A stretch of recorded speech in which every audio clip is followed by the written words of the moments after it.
One of the biggest mysteries in Cold War Zombies has just been revealed to us through brand new intel in Season 3. We're going to be explaining all in this video. I would love to know in the comments below, as we unravel this mystery, what do you think this character's importance will be going forward? Did you predict that it was this person? This video is going to be a juicy one, so make sure you watch this all the way through to the end. Be sure to click that like button below to feed the YouTube algorithm so more people will see this video. If you enjoy videos like this, be sure to subscribe so you can make your way back to the channel. And lastly, shameless plug, my sponsors G Fuel. I want to remind you that you can get 10% off anything using code Dalek on the store. Perfect supplement for those long grinding sessions for the new camos and weapons. Jumping into things, one of the biggest mysteries since the launch of Cold War Zombies is that of the Stranger. Stranger is a character who is trapped in the Dark Aether and would send us journal entries as intel trial rewards. As the seasons have gone on, we've started to learn a little bit more about this character, who has been trapped in the Dark Aether for over 13,000 days. That equates to 37 years trapped in the Dark Aether. As you can see from the sporadic days in the intels just from the pre-season, timeline of events that the Stranger has experienced has definitely been perplexing both to the Stranger and to us the players. That has been the preceder to many bits of intel that we've only recently learned about, such as the name of the massive monster stomping in D Machina called an Elder God, which we obviously saw a lot of in Firebase Z, even hints towards the location of Firebase Z back during D Machina. But with Season 3, the curtain has been pulled and we finally know who the Stranger is. We first heard his voice during Season 2 Reloaded, where we learned it was a Russian male trapped in the Dark Aether, but in Season 3, he's finally revealed his name. My friend,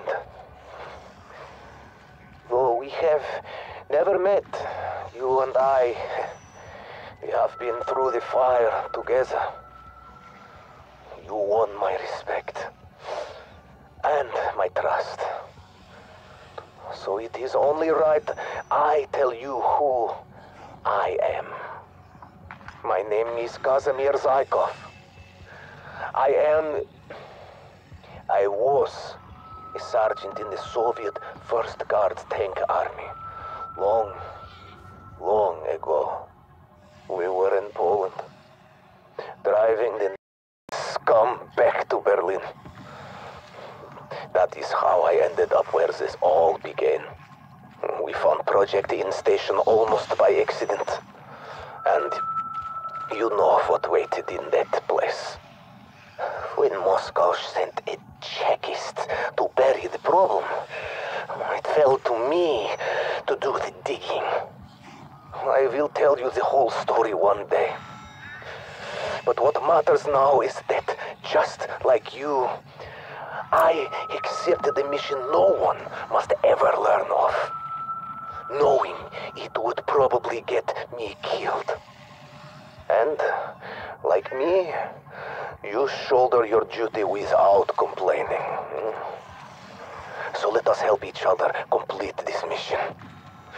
We can survive this together. Kazamir Story is his name. Now, what if I told you we've seen this person before? In fact, we've seen Kazamir Story before Cold War Zombies even came out. And that's because in the cutscene for D Machina, we see Kazamir Story moments before he is trapped in the Dark Aether. In the cutscene, at this specific point, we see two figures, one being Kazamir and the other being a colonel named Lazarev. And they were sent to contain the evil that was uncovered at End Station. In these moments right here, we see Kazamir shaking hands with the colonel because this was Kazamir's final moment. He was ordered to go in there alone because he had the best chance of understanding and shutting down the infernal machine. But then Lazarev ordered him to be sealed inside, fending off against the undead while desperately trying to find a way to disable the cyclotron. Eventually, he succeeded in his mission by closing the breach from within the Dark Aether, though this ultimately would leave him trapped with no means of escape. When first watching this cutscene, it's such a small detail that you'll probably not even reflect on this moment. He was a sergeant and mechanic of the 1st Guards tank army who scavenged parts from German panzer tanks to repair Soviet T-34s in 1945. How exactly did he survive for decades trapped in the Dark Aether? Well, he explains. Back in the Great Patriotic War, mine was among the Red Army units that crippled the Nazi war machine on the Eastern Front. Then we chased the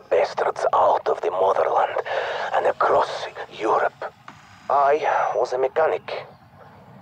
I kept our tanks running.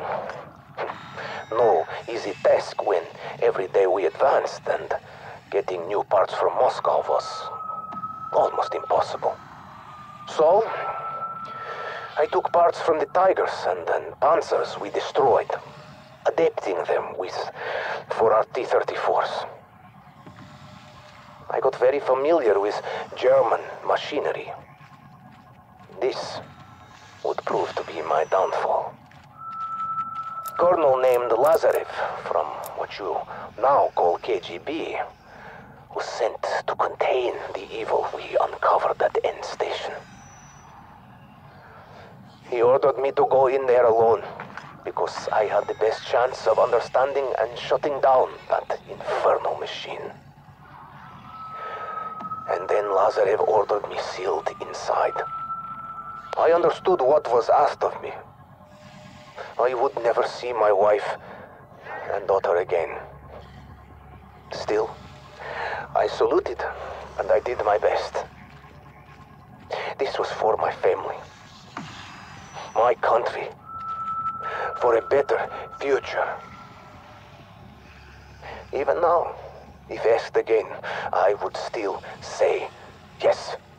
What exactly can we learn from his journal? Well, we can learn a lot. His first year, he was marked by the exploration of the Dark Aether, which he described as a strange fractured land. He noted that in addition to the undead, there were other people trapped in this dimension but always tried to avoid him. His year ended with a complete base of operations with stockpiled weapons and a little fort which he built himself with barricades and traps in case the creatures from the Dark Aether came too close. In his second year, he started to gather lots of electronics but was unsuccessful in building a transmitter, but he did find weak spots where the Dark Aether overlapped with the original world, and whilst he couldn't pass through, he could catch glimpses of that world, and the first glimpse he got was somewhere in Southeast Asia, which is Firebase Z. In the third year, he made several attempts to pass through the weak spots and managed to enter his world for a brief period of time, usually only 10 to 15 seconds before being pulled back.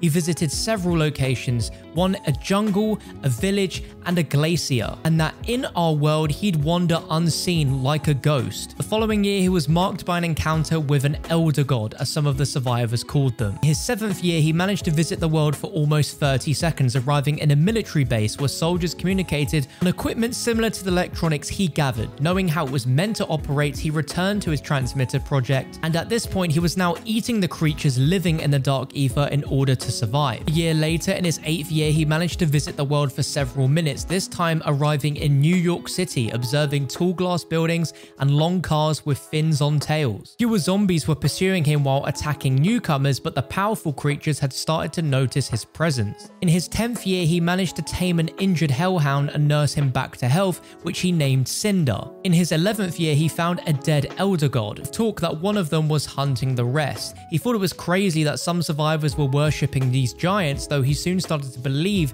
and worry what could happen if one of the elder gods imposed its will on the others. In his 16th year, he found several machines filled with beverages. He realized these beverages had profound effects useful for combat and noted that the machines would play music while dispensing these beverages. Came across a red beverage machine which was badly damaged with the internals exposed, which he tried to fix, but some parts were beyond repair. In his 17th year, he came across a broken device which was the Pack-a-Punch machine. At this point, he became confident that he could complete his transmitter project and encountered another survivor who was trading items and components and told him about the machines they were repairing. This did not end well, however, where the trader arrived with several survivors to attack Zykov's fort. His dog Cinder attacked the invaders but was killed while Zykov was almost burned alive when his only friend exploded. That being because Cinder was a hellhound. I'm sure you guys get that. This group stole all of his machines and components. So 2 days later, he visited the trader to make peace at first, realizing that human life is rare and precious in the Dark Aether, but when they refused his offer, he killed all of them. That the longer that he spent in the Dark Aether, the less he remembered on what good in humanity there was. Whooping 20 years later, 37 years after being stuck in the Dark Aether, he finished his transmitter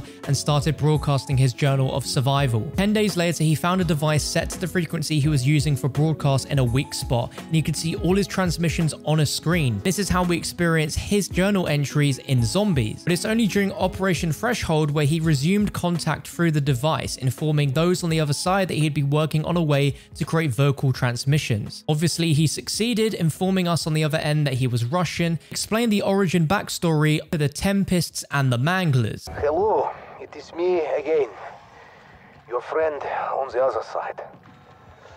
Are you enjoying the beautiful Ural Mountains? No?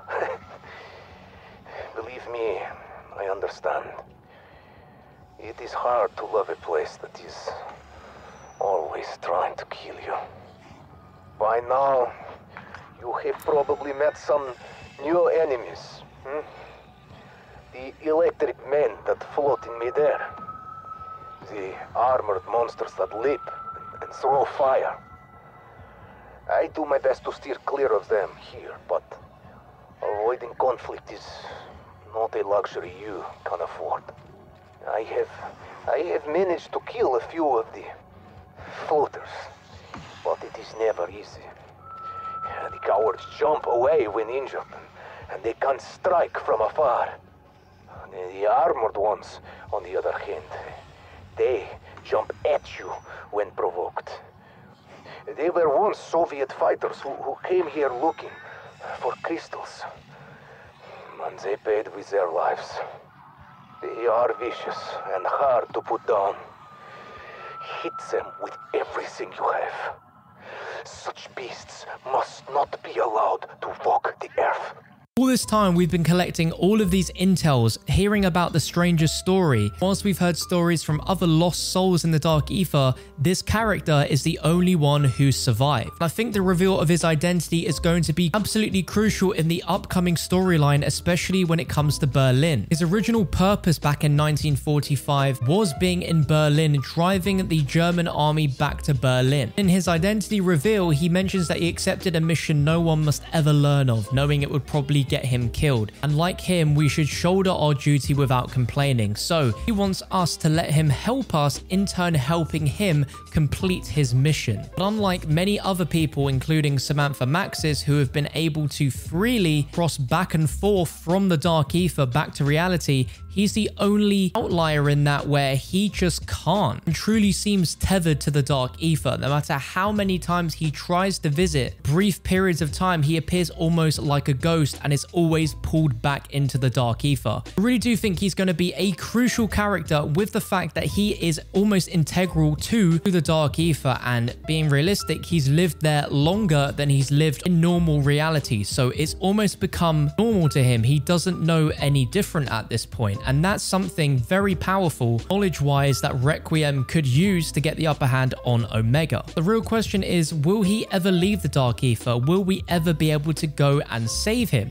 There's a potential that that might happen down the line, and it would be great story-wise for him to finally have a happy ending of sorts, because he did have a family, he had a wife, he had kids. Those sorts of themes haven't been explored too much before in Zombies, but Cold War definitely likes to touch on a more realistic, emotional story, where with fleshed out backstory, characters really become three-dimensional. Out of any new characters introduced in Cold War Zombies, this one has been there since the very origins of this Dark Aether story. Let me know what you think in the comments section down below. If you enjoyed this video, you learned something new, go ahead, leave a like, rating, subscribe, and check out my previous video on your screen right now, and I'll catch you for another one very soon.